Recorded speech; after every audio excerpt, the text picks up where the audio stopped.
53, and we're here till we're done with item number 3. So you're all here with us, and let's see what we can do. We'll start with Mr. Vaca, and this is Adohr Lane, Callegas Land Company. Thank you, Mayor McDonald and members of the City Council.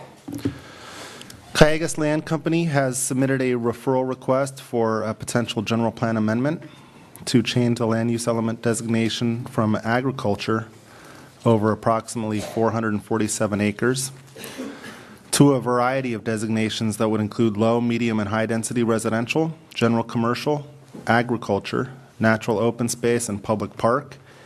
And this site had a previous general plan amendment referral that was in process and was ultimately rescinded by the City Council in 2014. So the site is comprised of 2 parcels.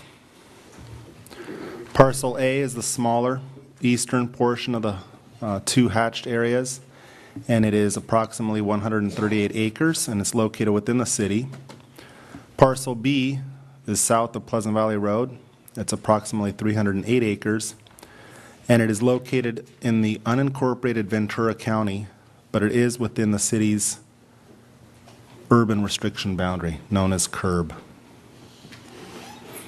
Surrounding land uses include the Callegas Creek and agriculture to the west, Conejo Creek and agriculture to the south, and the Village at the Park and Lamplighter Mobile Home Park and Woodside Greens residential neighborhoods and agriculture to the north, and the Camarillo Springs residential neighborhoods and golf course to the east, with the existing industrial development in the middle separating these 2 existing agricultural parcels that are proposed for this GPA referral request. The sites are currently utilized for agriculture.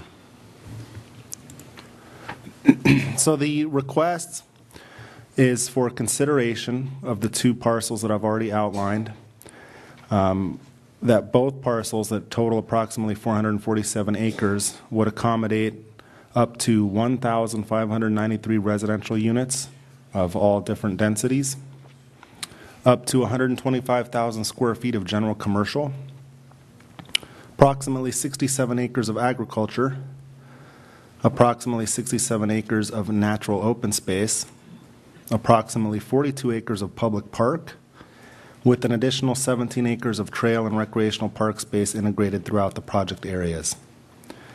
If this general plan amendment referral is forwarded on for continued processing and analysis by the City Council, this application would also necessitate a zone change, quite possibly a specific plan.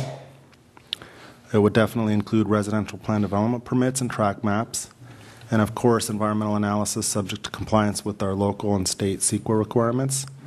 And this would also require LAFCO approval of annexation of the land that is outside of the city limits. So this is a preliminary concept site plan for Parcel A, and it includes natural open space at the east, some linkage, the citywide public park here in the soft green, then agriculture here in the lighter color, and then high-density residential up here adjacent to the existing industrial. Then with the Parcel B, the 308-acre property would include the concept for general commercial up at Pleasant Valley Road, high-density residential, medium-density residential in the tan, and then all of the yellow would be low-density residential with natural open space, some additional medium-density residential, and then a larger agricultural property down here in the south central portion of the site. Currently, the entire area is under the agriculture general plan designation for both parcels A and B, and the current zoning is AE within the city, and then it's outside the city in unincorporated Ventura County. That concludes staff's presentation on this item, and the applicant does have a presentation prepared. Okay. Do we have questions of staff? I have a question. Mayor Craven. Sorry, I have a question. Doesn't want to stay on. Okay, I have a question, and my question's for the attorney. I got a couple of calls after there was something about this in the Star. Excuse me. And people were indicating that they thought that the people had to vote on this at this point. And I would like the attorney to explain what the SOAR ordinance actually says about when people vote on a proposal to annex, well, on the Cayugas Creek. Yeah, I can answer that.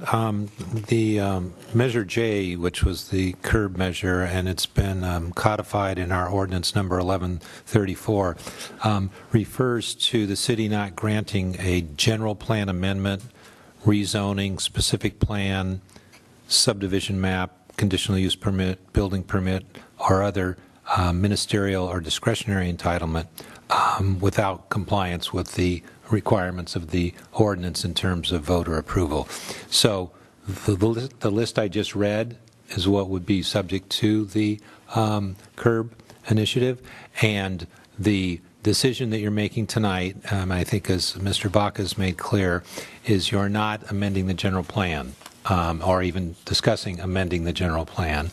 The issue before the council tonight is whether or not you should refer this matter for further study, and it's, as we refer to it as the general plan amendment referral. It's just that, for study. It is not a decision on whether to amend the general plan, and as a result, there is no requirement for the voters to approve the action that you would take tonight.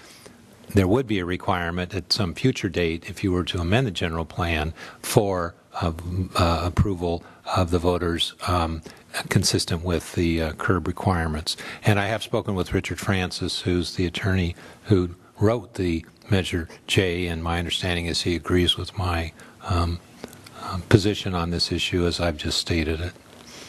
So the entire project would fall under Measure J and the voting requirement? Well, the entire project area is within the voter participation area. So some of it's not out of it, it's all within it. Okay. Yeah, the entire area that's the subject of the application before you is within the voter participation area. Yeah, I'm not sure if I need the PowerPoint on it. That's fine. Any other questions? Mr. Kildee? Yeah, Joe, the about 308 acres that is in the unincorporated lands, would that have to be annexed into the city? Yes. Would that be a LAPCO process then? Yes, it would. And can you try to get some property annexed without an approval through LAFCO, or do you have to have an approval before you can go to LAFCO and try to get anything annexed in? You would need to go through the LAFCO process for annexation. And you would have to have a plan. You can't just go to them and say, hey, look, I've got the 308 acres and I want to annex it into the city. That's correct. Can you show us where the city line is on one of those maps where you showed the parcels? Well, then, if we pull up my PowerPoint, I've got that shown. So the public can see what we're talking about when you ask the questions about Okay, the... is there a clicker, somebody?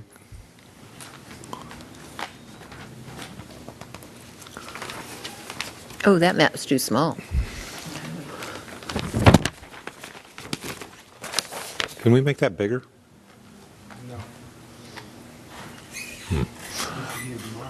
No, I'm almost there. Okay. Hopefully you've got good eyes. So this map is one that the GIS department has prepared that has a lot of information on it.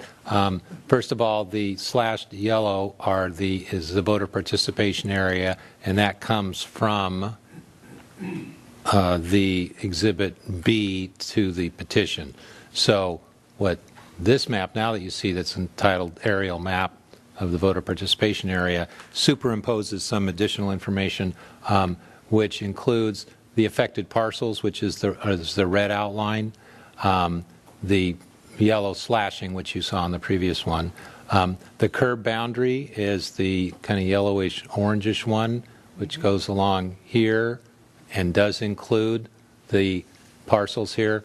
I had requested GIS to put in the numbers of the various parcels, so we are talking about, as I understand, and Mr. Bach, you correct me, but I believe it's parcel 5 and parcel 14 are the two under discussion.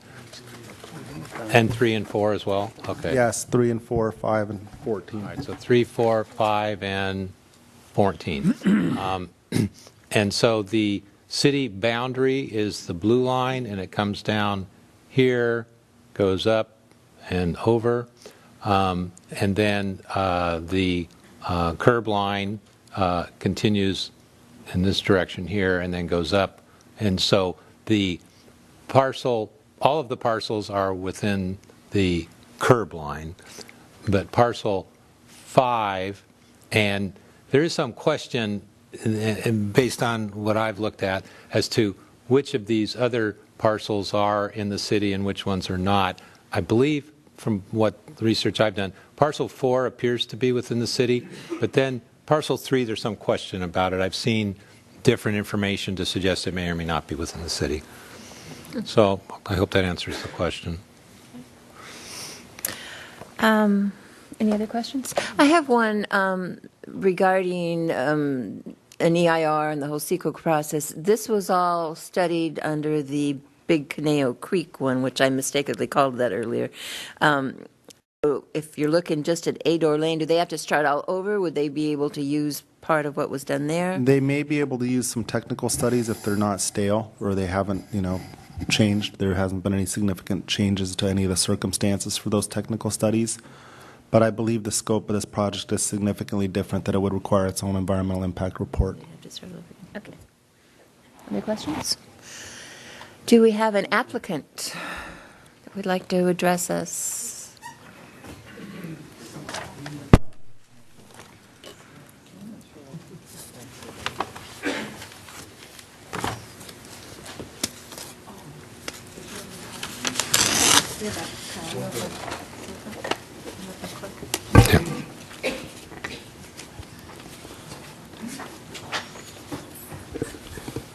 And again, with you, give us your name for the record when you start.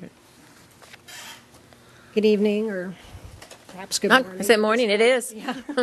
Madam Mayor and council members, I'm Maria Hoy of Latham and Watkins on behalf of Callegas Land Company. Yeah, you got to pull the mic right there. Is that better? Yes. Yes. It's kind of right in your face. I'm Maria Hoy of Latham and Watkins on behalf of Callegas Land Company. I have my colleagues Wayne Flick and Lauren Paul here with me today as well. Callegas Land Company is requesting a general plan amendment for its proposed Adohr Lane project. The Adohr Lane project would include the development of residential and commercial uses, parks, trails, recreational facilities, and natural open space, an agricultural preserve, and public roadway improvements on 447 acres. As explained by staff, the project consists of 2 parcels. Parcel A is located in the city of Camarillo, and nearly all of Parcel B is located in the unincorporated Ventura County and within the city's area of interest. Both parcels are located within the city's curb line. Parcels A and B are separated by the Poncho Road Light Industrial Office Park, and other existing development in the area includes the residential communities of Woodside Greens and Village at the Park, located at the north and northwest, and Camarillo Springs Golf Course and community located to the east. Agricultural uses exist to the north, south, and west. Since the last comprehensive update to the general plan land use element, the character of the surrounding area has continued to change from largely agricultural to include a mixture of residential, commercial, public parks, and open space uses.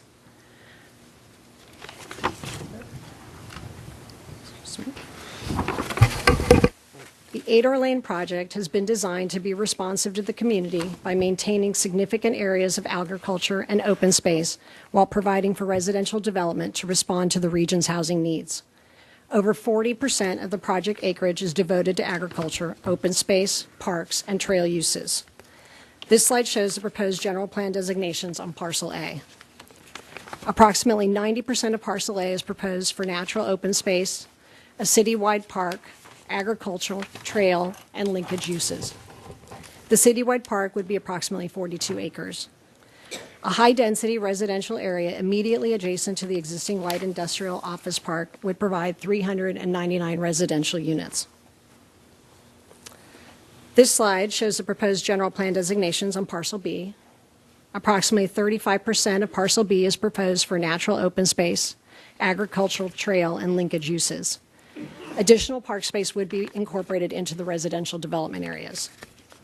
1,194 residential units are proposed for parcel B, as well as 125,000 square feet for community-serving commercial uses. The residential development proposed provides a range of housing options to meet the varying housing needs. The project proposes a mix of low-density residential, as shown in the yellow, some low-medium density, shown in brown, and then the high-density residential adjacent to the commercial area. As you can see, there's a natural open space buffer provided between the proposed residential uses and the agricultural uses to the west. Over the entire project acreage, residential density would be less than 4 residences per acre.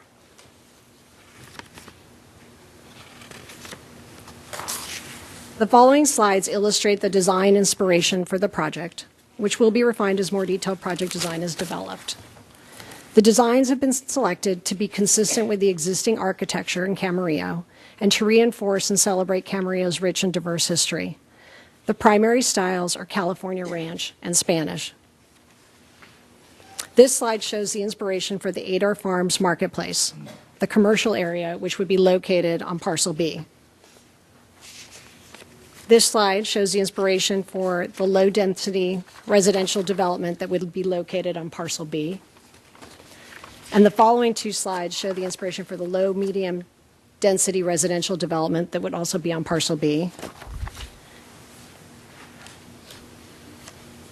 And this slide shows the inspiration for the high-density residential development that would be located on parcels A and B. And this final slide shows the inspiration for the citywide park that would be located on parcel A. We appreciate your consideration of this matter. Thank you. Thank you very much. And that completes your presentation? That completes Great. our presentation. And I believe you have hard copies of the We do slides indeed. as well.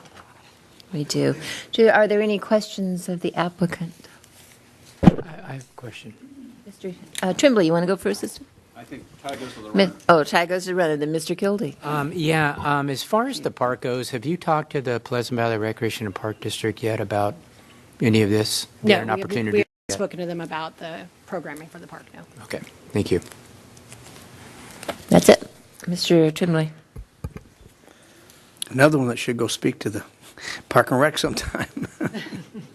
Hi, Ms. Hoy. Welcome aboard.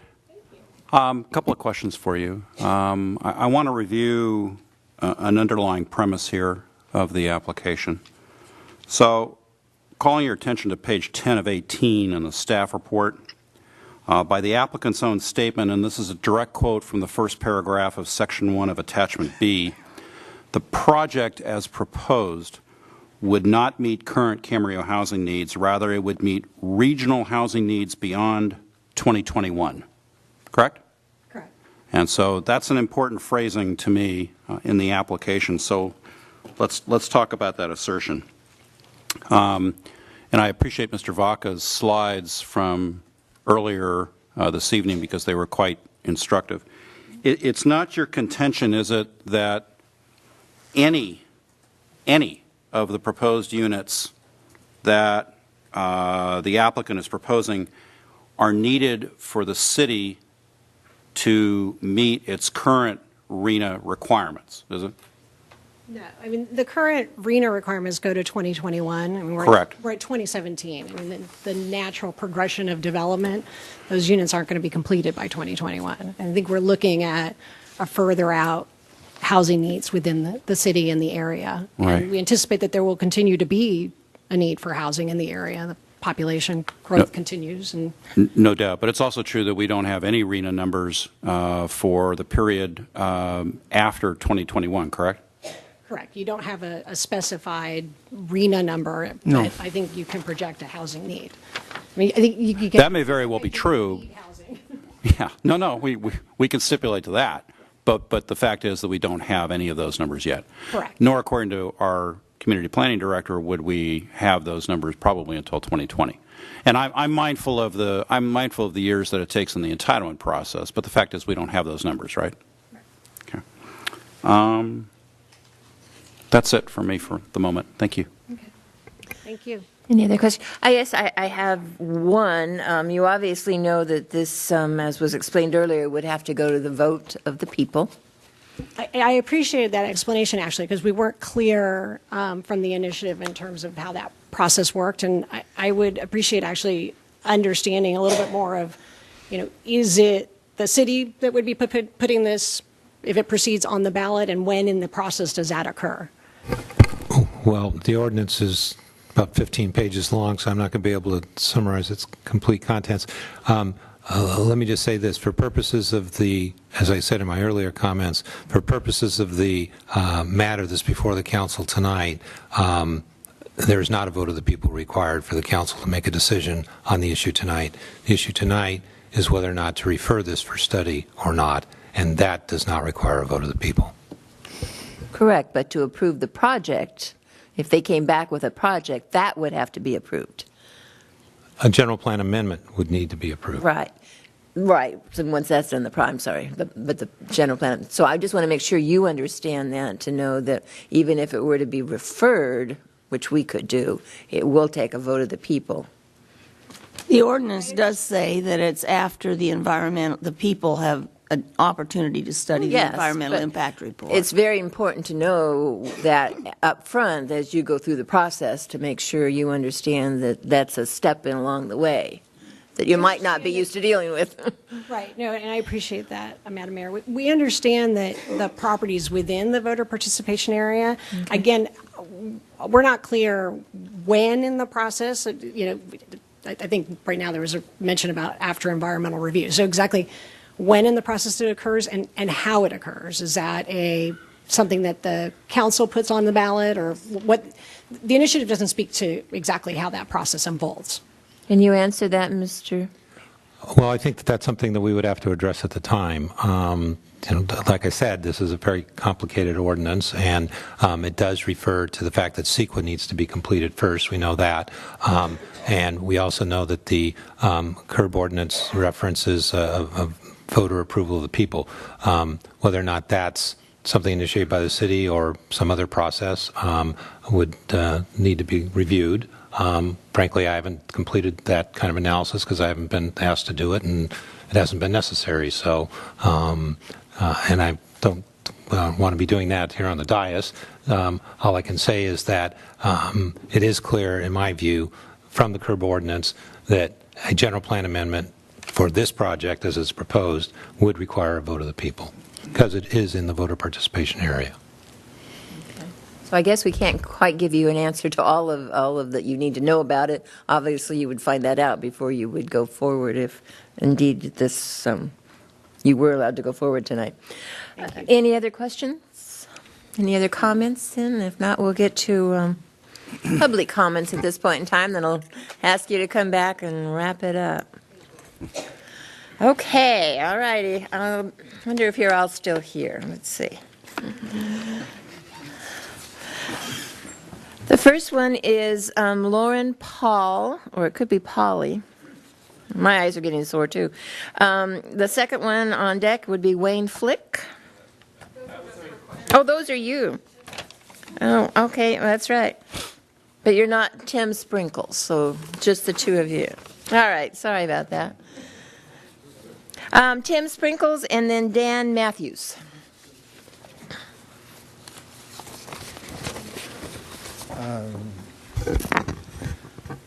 Madam Mayor and City Council, thank you for the time and staying late. I'm a resident of Village at the Park. My wife is Lyda Noble Sprinkles, who some of you know. She's been here 25 years, actually longer than that, business owner. My background, just to let you know, I've been a real estate developer. Obviously, Mr. Tremblay knows I've been an attorney for 45 years. Work in economic development throughout the San Francisco Bay Area. And I relocated down here about 12 years ago. And just want to let you know that what I've seen is Camarillo is an exceptional town. It is wonderful to live here. That's why I came back after having to go back up to the Bay Area, take care of my parents. The identity of Camarillo as as a city is one of open spaces, agricultural areas, seniors, good families, raising children. It's a wonderful place to have a family and live.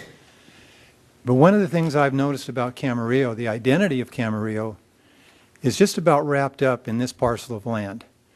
As Mr. Tremblay knows, in law, real estate is unique. It is special. And this piece of land, of all the land that's left open in Camarillo, is maybe the most unique of all. So if you're going to someday develop it, which maybe is this project, believe me, I was a developer for many years.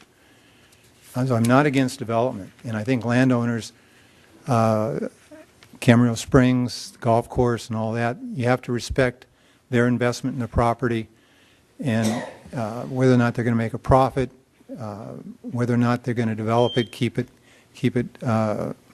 in good standing, all of that.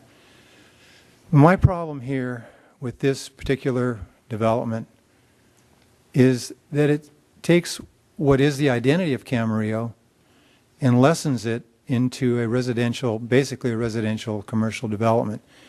Is that really what the residents of Camarillo want? Is that what benefit, economic, what benefit to the air, what benefit to the traffic patterns of Camarillo do the current residents get out of building these homes? Village at the Park, where I live, there's a whole lot of people that have moved in there, and they've come from other places in the valley, San Fernando Valley. Not that many of the homes were bought by residents of Camarillo.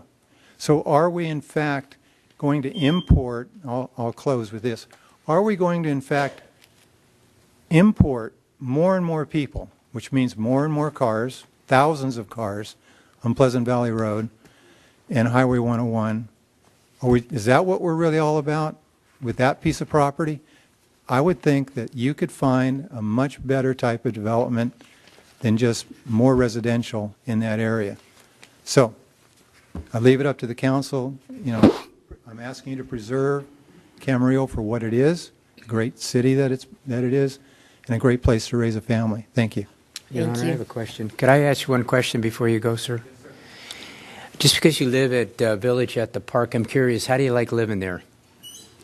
I think it's wonderful. Do you It's like fantastic. the planning of it, and do you like the way it was planned, and amenities, and so on and so forth? When I first moved to Camarillo in 2004, it was more in the initial stages of development.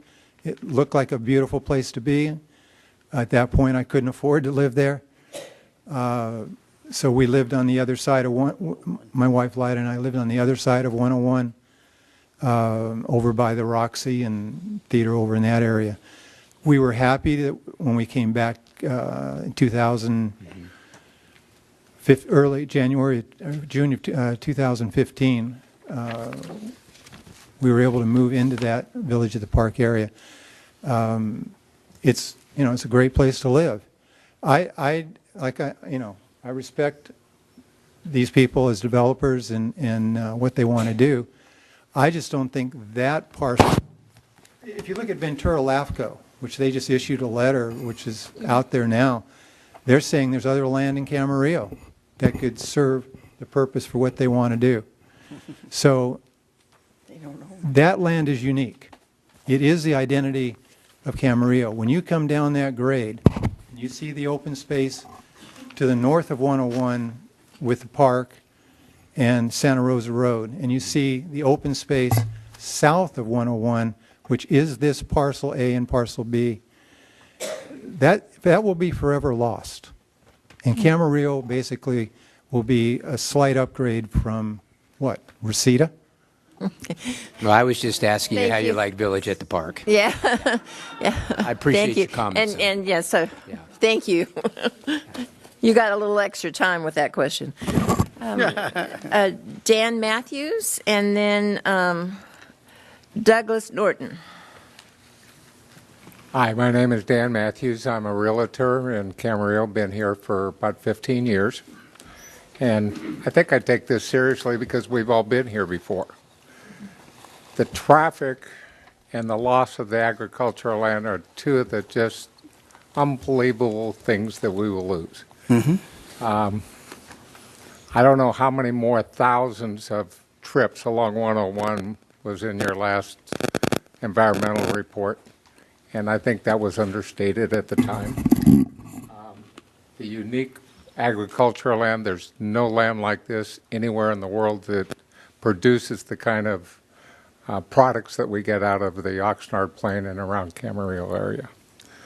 And as you talked earlier about you represent the people, well, when I hear people talk about the hotels and the businesses, I'm, as a residential realtor, worry more about the individual people. What happens to the value of their homes as traffic increases? What happens to homes when you build 4 or 5 or, in this case, what is it, 1,500 homes? What happens to the value of their homes? And I don't think that's fair to the residents of Camarillo. Thank you very much. Thank you very much. Douglas Norton. Oh, we're still waiting. Douglas Norton and then Barbara Williams.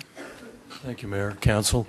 My name is Doug Norton. I live in Camarillo, and I guess I just want to say that the voters spoke previously on this matter, and I believe it was 77% were against any development of this agricultural land.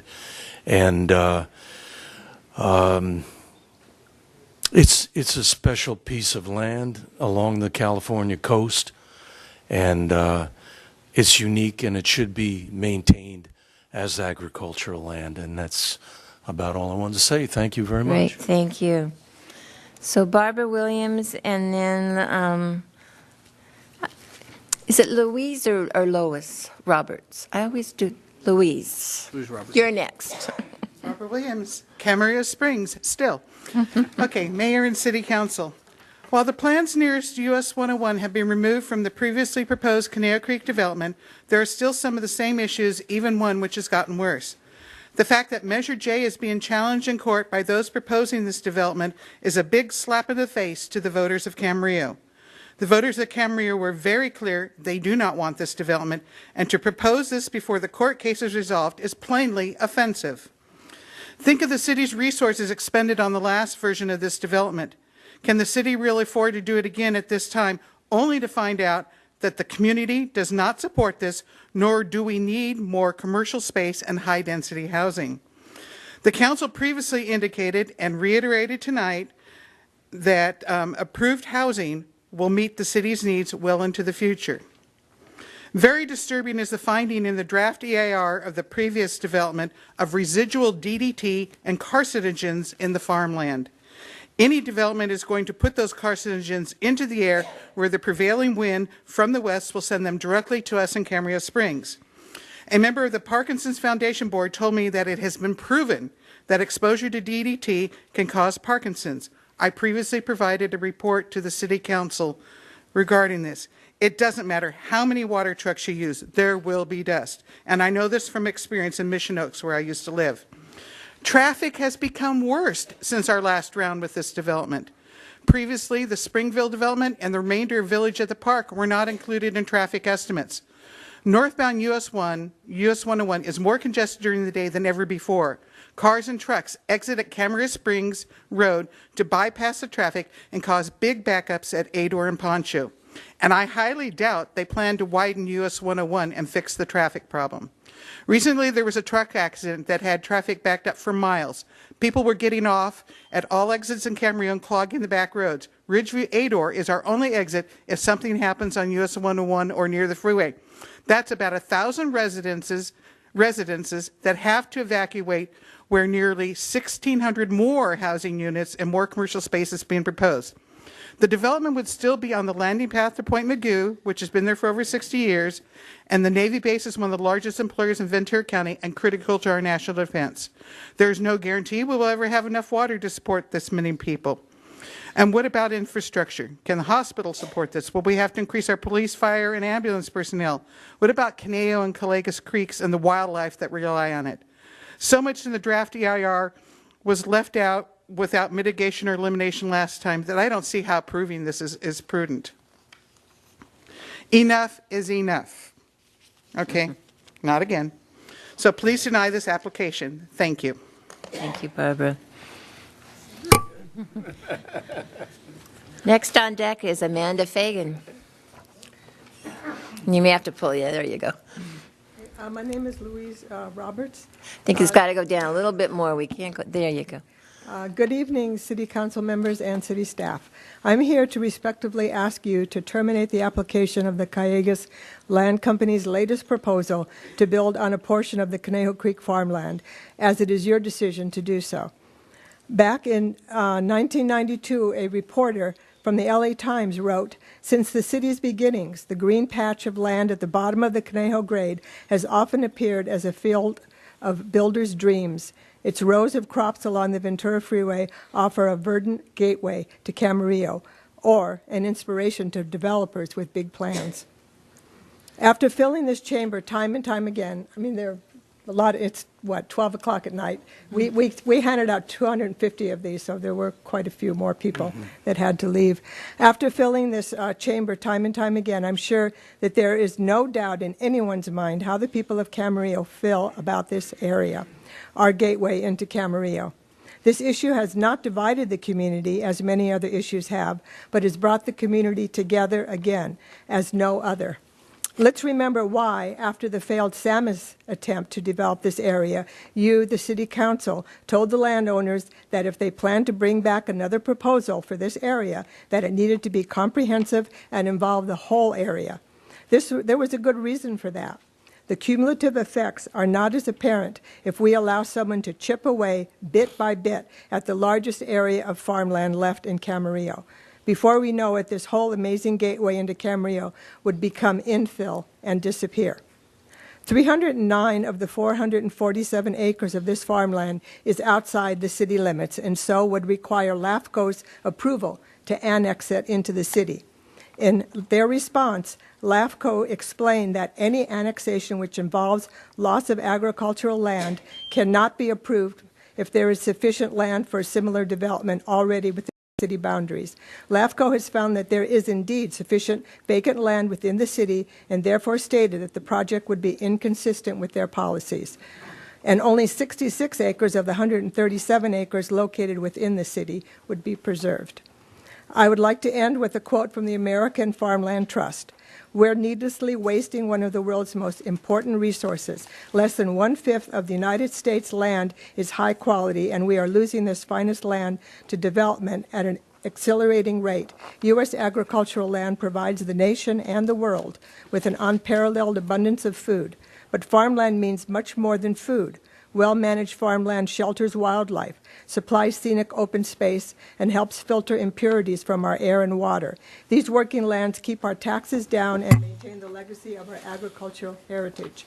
It makes no sense to develop our best farmland. Instead, we have a responsibility to protect this most valuable resource for future generations." Thank you for your time and consideration. Thank you. They're still awake? They are. It's just amazing, though. You really can't feel the breeze come up here. Amanda Fagan and then Pat Brown. Amanda, you stuck with us all night. You're very good. Again, Madam Mayor and members of the City Council, for the record, my name is Amanda Fagan, and I'm the Community Planning Liaison Officer for Naval Base Ventura County. As I mentioned previously, the proposed general plan amendment referral for the Adohr Lane project is outside of the 65 decibel community noise equivalent level, or CNEL, noise contour, and also outside of the accident potential zones. Aircraft on approach to the primary runway at NBVC Point Magoo may pass over the Adohr Lane property, particularly the Parcel B, at approximately 3,000 to 4,000 feet above ground level. Future residents and visitors may see and hear aircraft on approach to runway 0321. Generally speaking, increasing the number of residents within an approach corridor may lead to an increase in noise complaints associated with single event noise, even outside of the high noise areas. As such, we would appreciate that future planning efforts that move forward by the developers and the city to consider sound attenuation disclosures or outreach and education as they may be appropriate for future residents about the presence of military aircraft in the area. We appreciate the plan's consideration of natural open space along the Callegas and Conejo Creeks, and also in line with a recommendation of the joint land use study that I mentioned earlier, to consider use of low-impact development strategies to minimize impacts to the creeks and to avoid any cumulative impacts to downstream water quality or flood risk. Thank you for your time. Great, thank you very much. So we have Pat Brown. Is Pat still with us? Oh, there you are. Okay. And then after that, Maria Hoya. Oh, I need to separate the applicant out of there. Sorry. Then it would be Jennifer Dearden. Or Dearden. Hi there. I'm Pat Brown. I'm a registered nurse, artist and gardener, and I reside out of Woodside Green. I want you to know that I'm the person that has made your limit at your permitting department for the greatest number of permits, residential retrofits in a single home residence. I'm up to 12 now. I've paid you guys for the privilege of coming, visiting, and inspecting my work. I don't mind at all. I do want to say that I've done it not because I had to, but because it's a resiliency kind of plan. And if any of you understand what an earth ship is, out of Taos, New Mexico, there's about 400 homes developed under Michael Reynolds, the architect out of New Mexico. These are homes that are essentially off the grid ready for any kind of water use, which would make a lot of people happy here, considering how much water every home uses, layered efficiencies and so forth. And while I cannot aspire to anything like that, I do try to model with having a rainwater capture, gray water, retrofits, and other types of things that are very efficient. I think I can say that I understand the building codes fairly well, self-educated as well as hiring professionals. The problem is that when you are reviewing for these plans for these buildings from those pictures are standard stick construction and building codes and building usage that have been designed 50, 60 years ago. They haven't really much changed. We don't have the current Senate bill and Assembly bill that came through that requires built-in gray water, stub-outs, built-in other stub-outs yet. And I don't foresee those doing those because they are perceived as being more expensive to add to the construction. I'm here to attest that if they had spent on those things, they would have been spending pennies on the dollars that I had spent to do what I need to do. That my house is now resilient.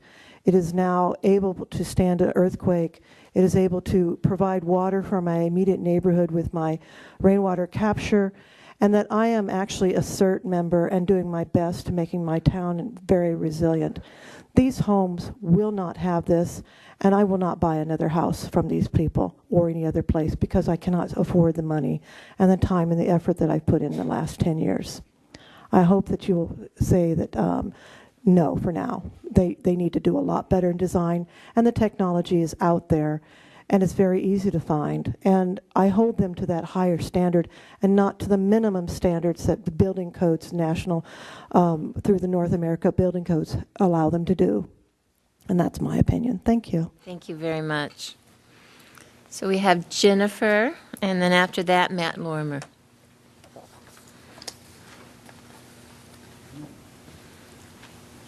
It's nice to see so many people still here. We had such a full house earlier. It's so late. But anyway, thank you, Madam Mayor, City Council, City Manager, and staff. I'm here today as a concerned citizen of Camarillo. I live in Camarillo and lived here for about 25 years, homeowner for about that long. Kids born, raised here. You know, it's a great community. I'm here because I feel so passionately about this, about the plan that we're doing this all over again after we seem to have just done it before. I understand there's differences and there's a lot of things I don't understand about why we're here again talking about the same thing. But Camarillo is my home. It's our home. And we live in a certain kind of paradise here in Camarillo. I respectfully request the City Council to please pause.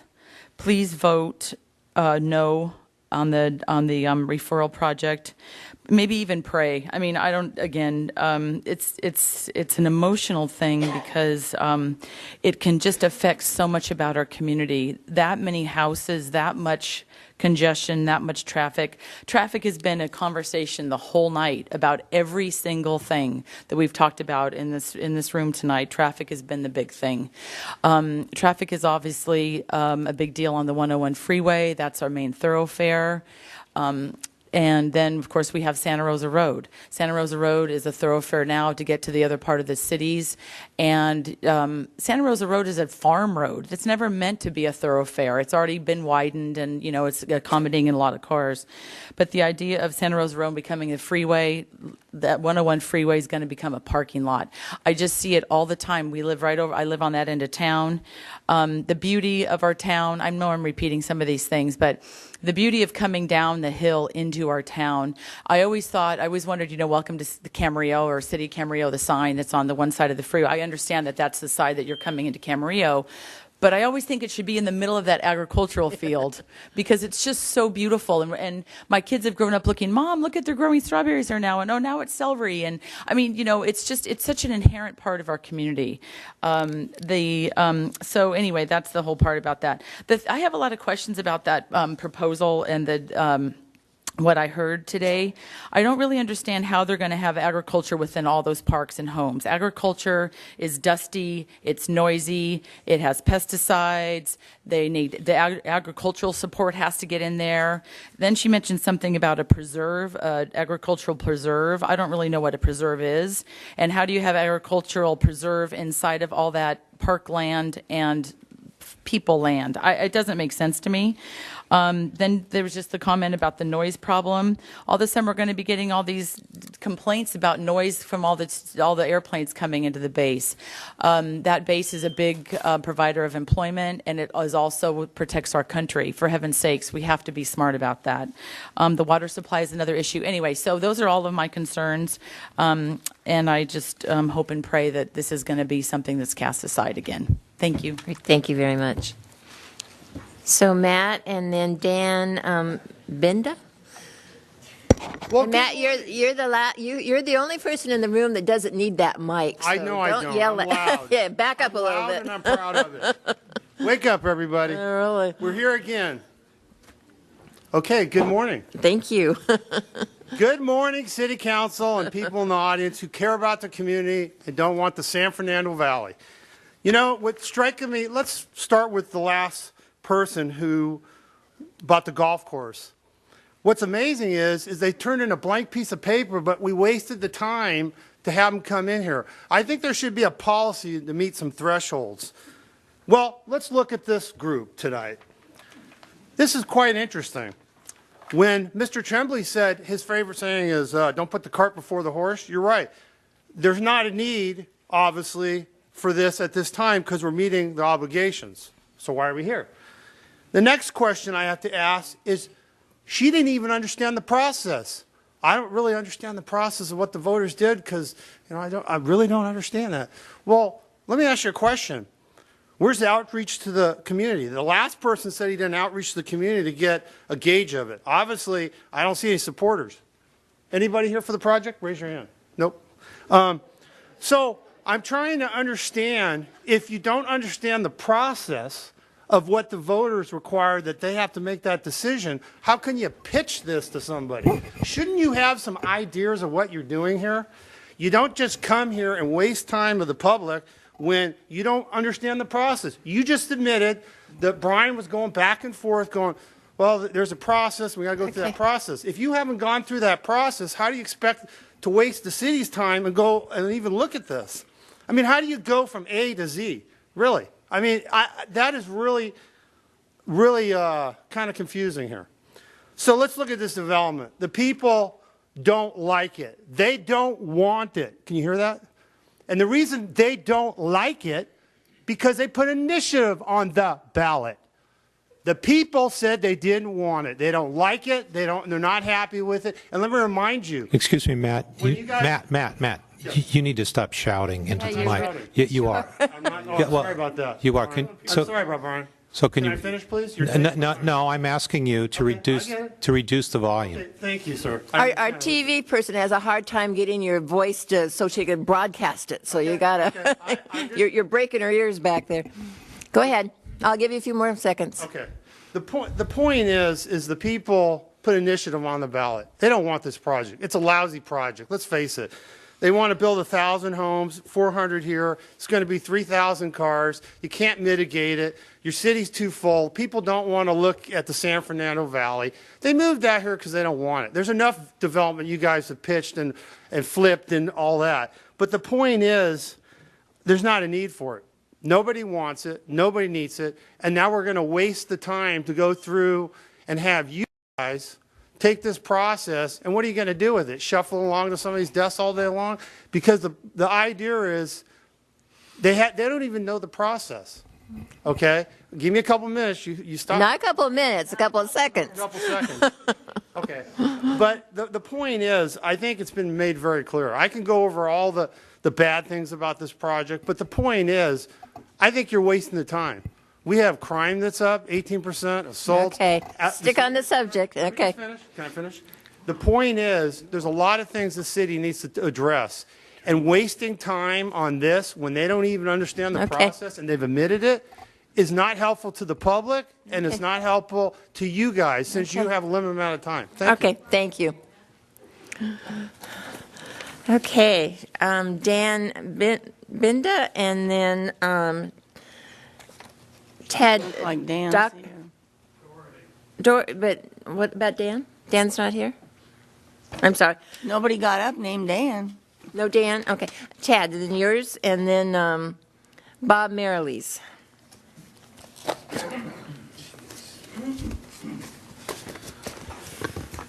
Tad Doherty, I live in Camarillo. Regarding the Cayugas Land Company application, you will probably hear reference tonight to 73% of voters, that 3 out of 4 voters voted to renew the city's SOAR ordinance. But I think the actual number of votes is important. Over 22,000 residents voted yes for Measure J and its institution of the voter participation area. That is more votes by a significant margin than any of you received to put you in office. Probably. Those votes say something about how our citizens feel about land that is zoned agriculture and open space. And those votes also said something else. With all due respect, the city voters do not trust you, the city council, when it comes to making land use decisions about ag lands and open spaces around our city. We worry about what our city may become. The seal up there behind you says the people are the city. But when it comes to developments and quality of life, we, the people, wonder whether you always take that motto to heart. 22,000 people out of a total of 30,000 have expressed their concerns about land use at the ballot box. We hope you will take that to heart. Thank you. Thank you. Question, Mr. Marilee? I'm sorry. That's okay. How many times have we turned that big project down? There's been 4 attempts at the project over the many years. And we've turned it down every time. After we have filled the council you didn't have to be here. repeatedly. That didn't do it. No. Okay, Bob and then Marge Lorraine. Interesting. Good morning, City Council and staff. My name's Bob Marilee. I live in Leisure Village. I am a proud proponent of Measure J. I think we are all surprised that we meet again so soon on the subject of development in the vicinity of Conejo and Cayugas Creeks.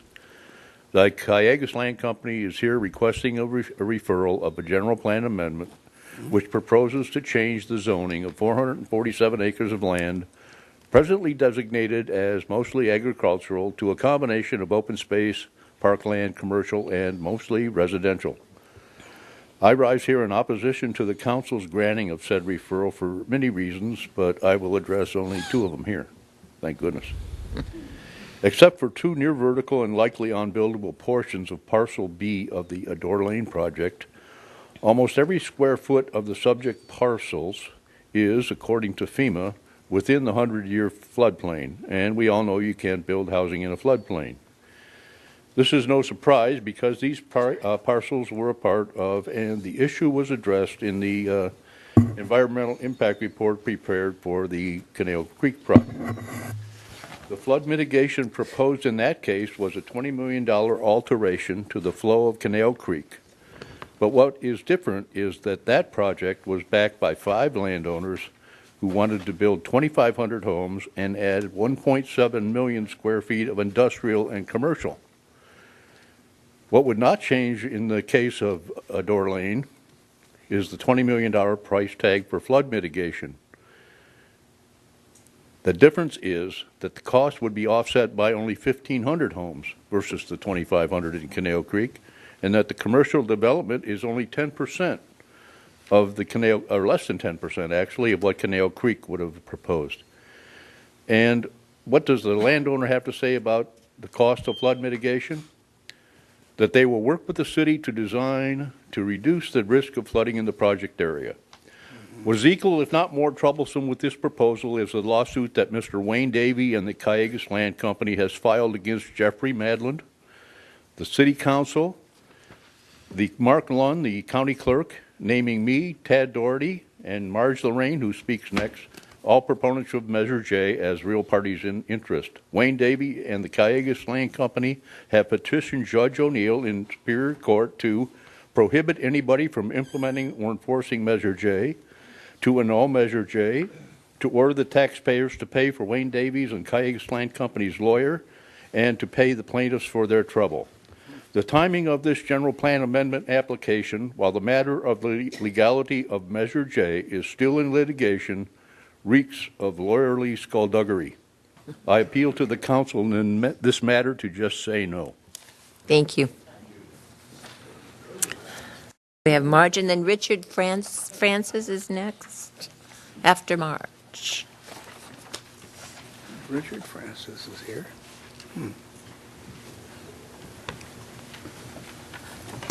Good morning, City Council and staff, and welcome to Tony.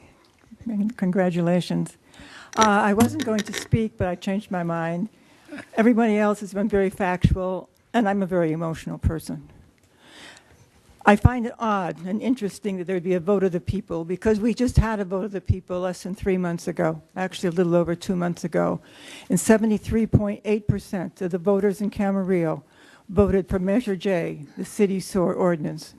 It was certainly a mandate by anyone's standards.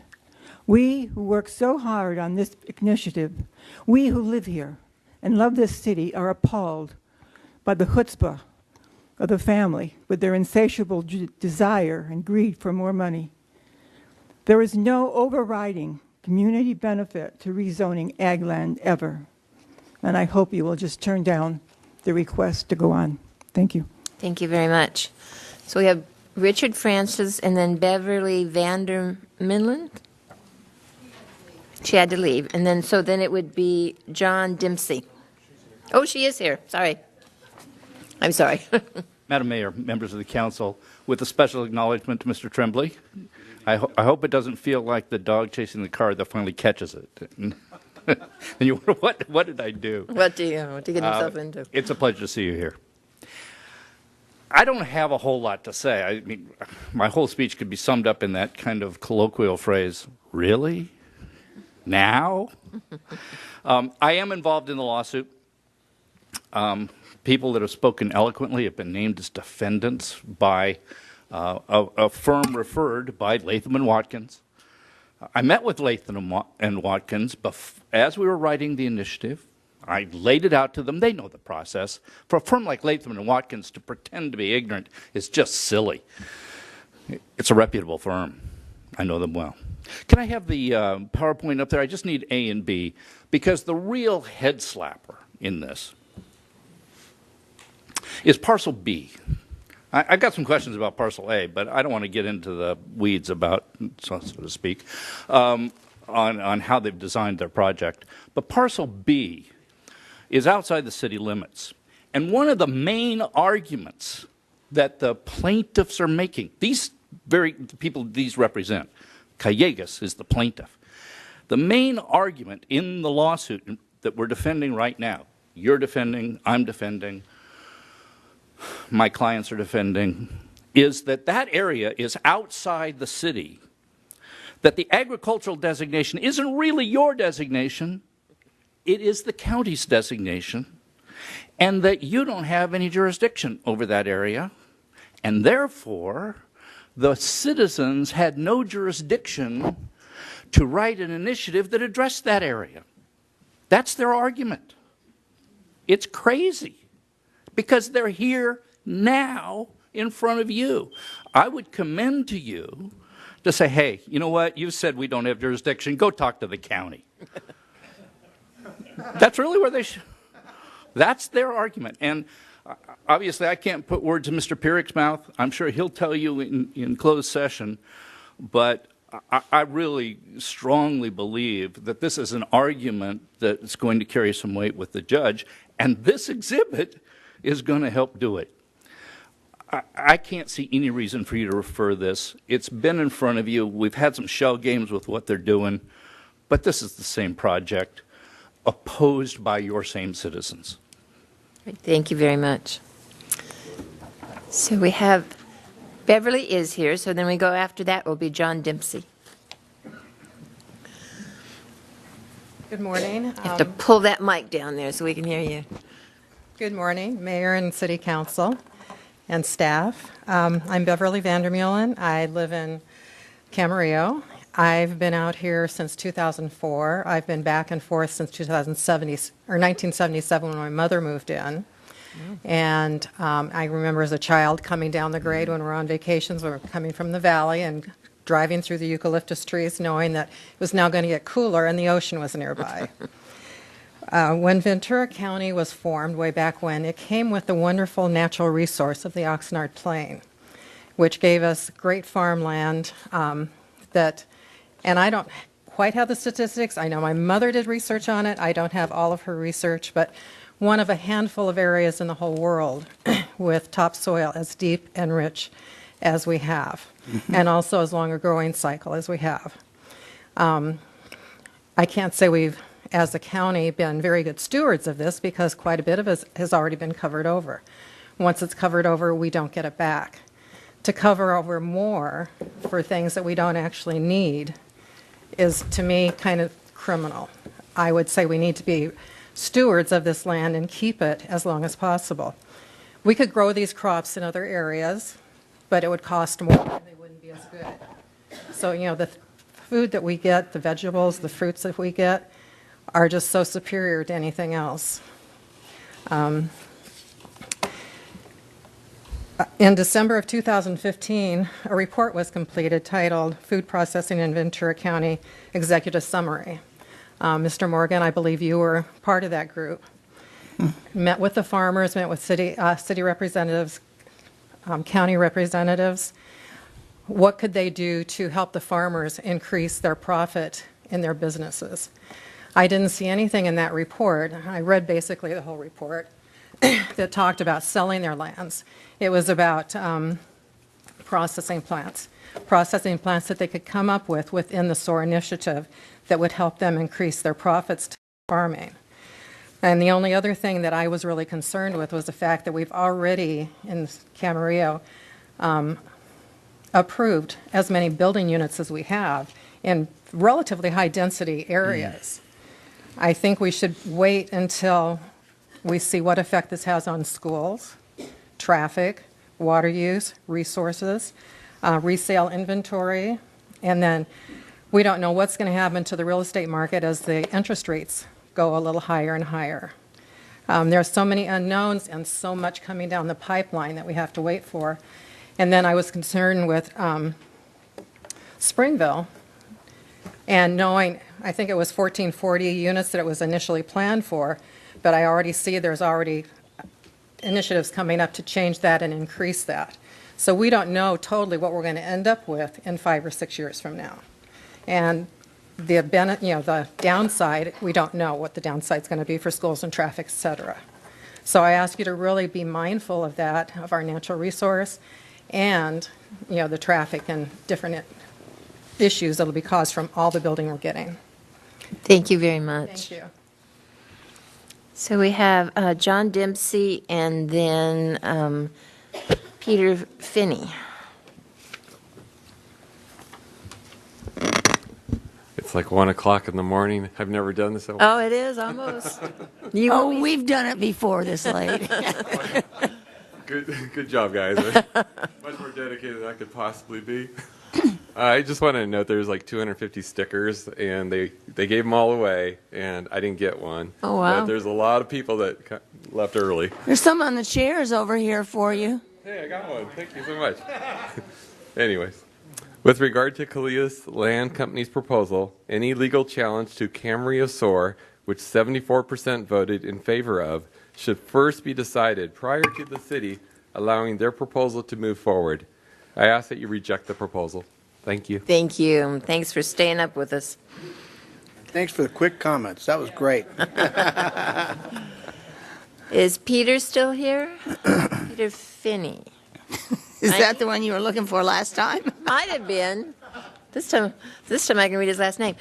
Don Worley. There's a question mark after his name, which might be telling me he might not be here. No? Mindy McQueen. She's not here anymore. Okay. Oops, I can't read with my glasses on. Annie Wang. There's one. And after that, Beverly Heyer. Or Hayer.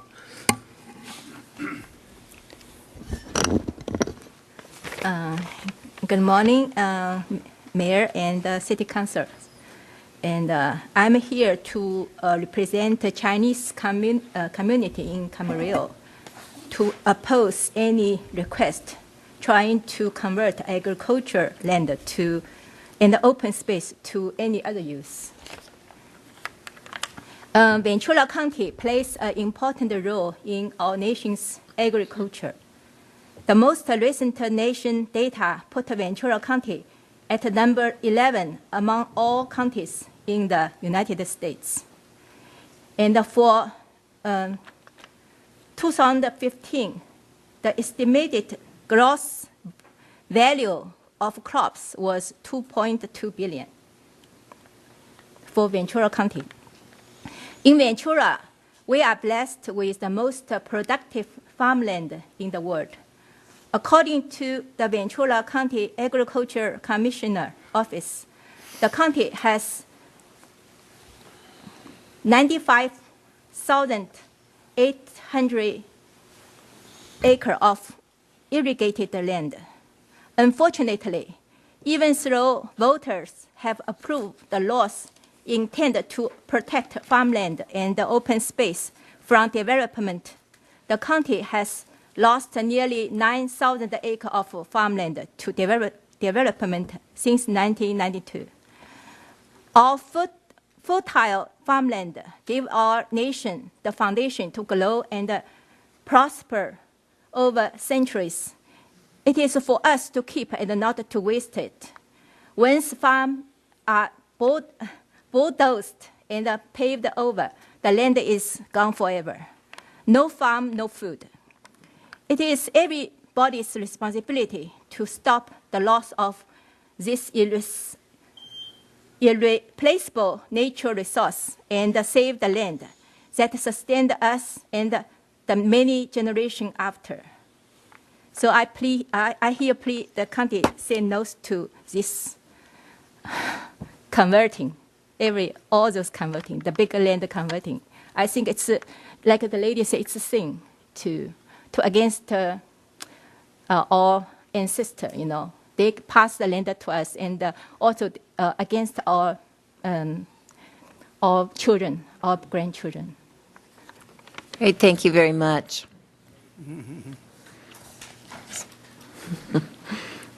You really started something tonight. I'll have to.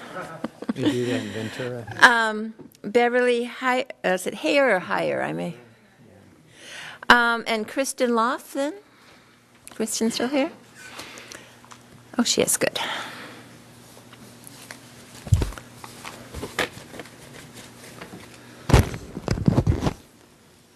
Good morning. Can you hear me? Good morning, Mayor, City Council members, and fellow citizens. My name is Kristen Grether Loft. I am a horse wrangler and a naturalist, and my family and I have lived in Camarillo for over 50 years. And I actually remember when the Adohr Dairy would deliver glass milk bottles to our house at 4 in the morning. My little brother and I would sneak out and change the little menu my mom filled out. Needed eggs and milk, and we would change it to chocolate milk and add eggnog and things like that. I actually remember that. And my husband's family have lived and farmed in Camarillo for over 100 years. And I am here speaking again to voice my objection to even considering any more development of our precious farmland and open space. I can't believe that we are all here again because I thought the voices and votes of our citizens had been heard loud and clear. Hundreds of attendees at past City Hall meetings, letters to the editor, emails, petitions signed by thousands, getting initiatives on the voters' ballot for SOAR and Measure J, all done to protect our farmland, our rural culture, and our open space. Instead of being known for strawberry fields and lemon orchards, we're becoming known for traffic congestion and gridlock. I was up at Kichuma Lake recently, and a couple from Santa Maria, I got into a conversation with them, and I mentioned where I was from, and they actually moaned and said, "Oh my God, we hate driving through Camarillo. The traffic is so bad." And just tonight, when I was leaving to get here to this meeting at 7, I left the farm and I couldn't get into the road. The traffic was just so congested at 7 at night on Santa Clara Avenue, which is a rural 2-lane farm road, and it was dangerous getting out to this meeting tonight. And it's become a busy, dangerous thoroughfare, and we don't need or want any more traffic, noise, air pollution. We want to preserve our farm culture, open space, and we want what we've already voiced time and time again, written, signed, and voted on. And what part of no do the developers not understand? I actually feel disrespected and resentful that we're here practically almost 1 in the morning. You know, we already said no. We don't want this. And so please deny this Adohr Lane development request again. Thank you. Thank you very much. And our last card, Meryl Berge. She said it all. Okay. All right. Somebody else? That was the last speaker sheet, other than the applicants. Anyone else want to address the council on this issue? It's 1:07, so we've got a few minutes. Okay. Come to the podium, please, and give us your name for the record. You got to pull that mic up. You're having too much fun, huh? Roberts, 2441 Blanchard Place. Pull it. You're tall. You got to get that mic. There you go. That's it. I just wanted to say that everybody said everything, all the technical, all the emotional, that it struck me that was said that piece of land it's emblematic of Camarillo. I mean, there's very few things that are really say a lot about the city. I mean, you got Tecolotes and the Chuck Wagon, the ranch house, and that piece of land. Long time. I've been coming around here a long time, too. So protect it. Thank you. Thank you very much. Okay. You're all forgetting the rules. Yeah. Okay. Anyone else? So we'll end the public comment portion. I'll turn back to the applicants. Is there anything you want to add or clarify? Thank you, Madam Mayor. I would just clarify, I think there's been a lot of statements about the visibility of the property from the grade on the 101. And the property that's visible as you come down from the grade is not the Adohr properties. And that portion of that land I know was part of the prior development proposal, but that's not the subject of this development proposal. I just want to make that clarification. Okay, thank you. Does council have any questions for the applicant? Oh, she's there. Okay, good. Thank you very much. Staff, anything you want to add? No. All right. Are you all awake? We lost Mr. Fox. Is he down there?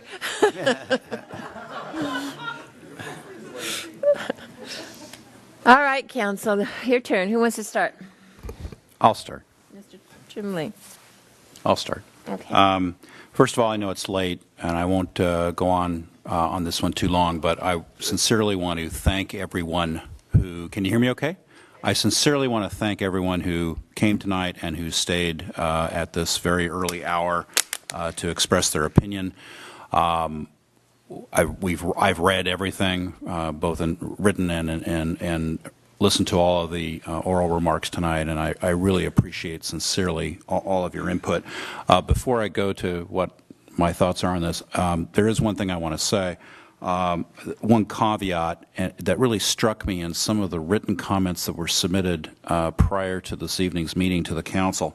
Some residents have the mistaken belief in the emails that we received that the City Council brought forward the Callegas application, and that's a mistaken belief.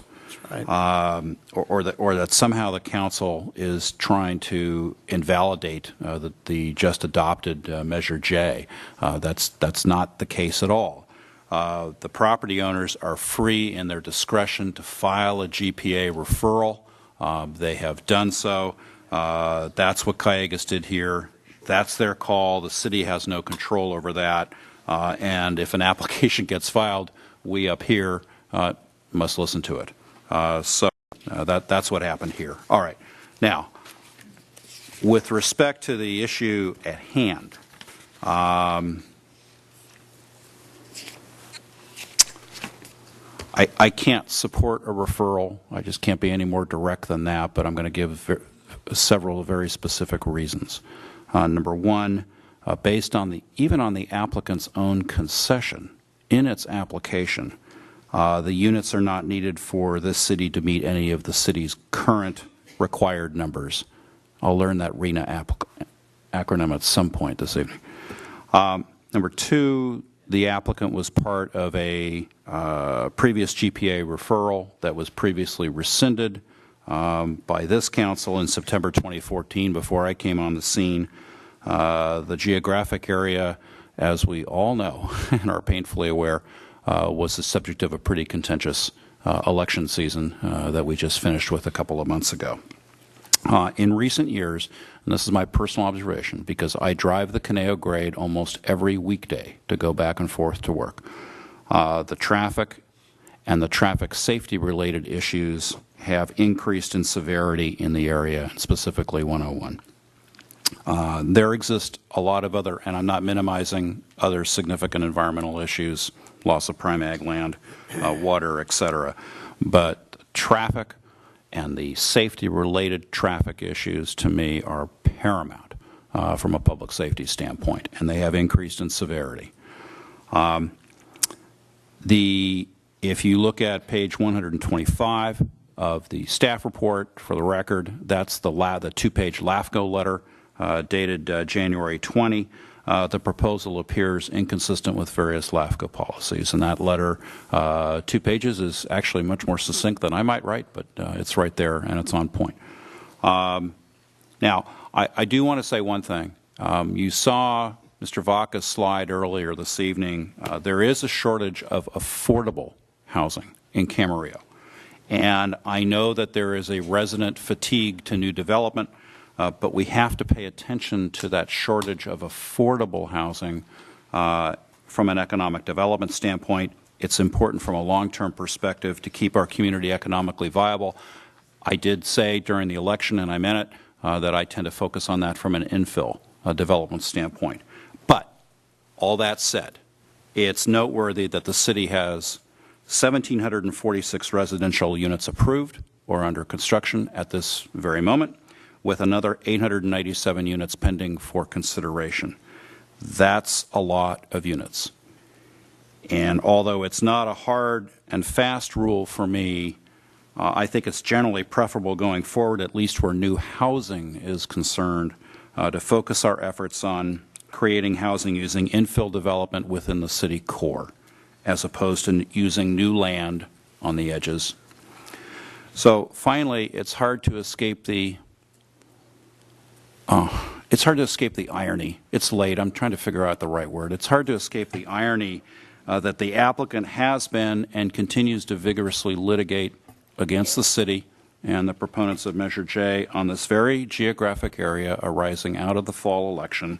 My recommendation is that we not, I don't believe that the litigation is relevant to the discussion tonight. Okay. All right. Well, I will say merely for the record that this is a discretionary matter for the council to consider. In any event, I can't support a referral for the reasons that I've stated. Thank you very much. Mr. Morgan. No, go down there first. Oh, I thought you said you wanted to be next. Mr. Kildee, I think you had your hand up first. Yeah,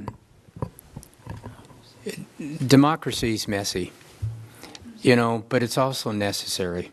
And I think all of us in this room will fight to the bitter end to protect our democracy here. And I think as Mr. Tremblay stated, that we don't go out and solicit this, they find us. There's a process that we follow. With regard to this particular project here, traffic is not going to get any better anytime soon. We've been talking about traffic for decades up here, and it doesn't do anything but get worse. And this would definitely add to it, too. There's no way that you can mitigate this. I think the LAFCO is an issue. I think the LAFCO would be a very, very hard thing for even to get through to LAFCO. We're all in. We all have the response from LAFCO that they've looked at first blush on this as well. As far as the infill goes, yes, we could look at some of the infill, but this is agriculture land. It's been agriculture here. I think one of the speakers, old enough to remember the Adohr dairy along with Chase Brothers Dairy too. And our dogs used to get the Chase Brothers milk because it wasn't made out of glass and it would be eaten before we got it, but that's another story for another time. So with all that, it's not the right time to do this here, and it's certainly more was given to us in the last request here, but as far as even having this go forward with any further discussion, I can't see because of those issues that were brought up earlier and I brought up that I'm not able to support this. Oh yeah, I want to bring him. Thank you very much. Vice Mayor Craven. Certainly. I'll try to be short. I think other people have said everything I was going to say. There was never a doubt in my mind but what somebody would come in and apply for this again, but I didn't think it was going to be this soon. I think this people spoke 2.5 months ago, and I don't see any reason to refer it. Thank you very much. Mr. Morgan. Is Mr. Francis still here? Right there. Well, there he is. Could you verify that I was chairman of the Camarillo SOAR when we fought so hard the first time pass it? You've been with us for 20+ years. Thank you. And also we did growth control here in Camarillo in 1981. June 2nd. Which limited our growth, and I was a chairman of that, limited our growth to 400 units a year. Okay? We have been building less than that throughout this whole time since then. It stopped for a little while because the economy was bad, now it picked up. But our city's almost finished. Next 6 years, we'll be finished. Done. What we have as a general plan is now almost complete. That was the general plan set up by the citizens of Camarillo. We were going to reach 75 to 78,000 people, and that was it. Well, we're almost there. And the farmland's protected around us now. So I think we've done a good job. And for the lady who said, maybe, oh, we all convinced you, somebody did, convinced you to vote that way. Well, it seemed like now the fifth time, it might be that some of us also feel the same way you do. And it didn't take you convincing us, because some of us were going sore before. Does that say anything? Anyway, I'm trying to tell you that we've done a pretty good job as a council and give good reasons for why we've turned it down 5 times. So anyway, I'm, of course, going to be against this. I don't think it should have come back in the first place. Okay, well, to sum it up, just a couple of points I do want to make is to remind everyone that what the voters approved, and very strongly approved, is they wanted to vote on it. So it wasn't a no to anything, you wanted the opportunity to vote, and that would be the step. That if indeed the project were referred, they got to do their studies, then it would go to the voters. So it wasn't that they said no, but it was pretty obvious 2.5 months ago that it would probably be a no vote if it were to go out to all of the voters. And so I would say to the applicant, if it were ever to be referred and to study, you darn well better have one heck of a project, because you can see you would have to convince the voters that it's a good project. And I think particularly right now, I don't think the climate's there that you could possibly succeed at that. So I would really hope you would think about your time and effort and how you want to spend that to make sure that when it does come forward, that someday it's a project that the community could support. For now, I think it's not needed to meet our numbers. I realize it takes a long time to plan, but it's ag land. It's ag land that's not in the city. I think it's, according to LAFCO's letter, I think you'd have a hard time getting the annexation through LAFCO. So you obviously have the right to bring it to us. I think someone said you waste your time. It's not a waste of time. That's why we're here. And we follow the law, we follow the rules, and they certainly had the right to bring it before us. We gladly sat here tonight till 1:30 in the morning, because that's what we were elected to do, to represent all of you and to be a part of the democracy, to our system. We thank you all for coming out and joining us. It's nice to have this much company in this chamber. We will. Don't have a motion. I get my comments every once in a while. So, in wrapping all that up. I think they're telling you you've talked too long. They're getting up and leaving. You can't vote. There's no motion on the floor. So, to sum up my position, I would agree that I think the timing is not right for this, and it's not something that I think would be approved by the voters if it were to make the ballot. So with that, do we have a motion? Your Honor, I'll move that we deny this referral request. Second. We have a motion and a second. Any further discussion? Not, please vote. All righty. And that does pass unanimously. Thank you all for coming again, and drive home safely. It's late. Traffic shouldn't be too bad, though. So with that, there's nothing else before the council. You're leaving, Mr. Morgan. I know. You said you're adjourning. I have to do one other thing. We had 3 other items on the agenda, which we will carry over to a special meeting on February the 15th. Let's not commit to the special meeting. Let's not adjourn to a special meeting. Let me work with staff to look at the calendar and see where we're at. We will bring it back in February. So we will bring back the 3 other items at a meeting to be determined in the month of February. Yes. Does that work? Okay. If there's no objection to that, we are adjourned.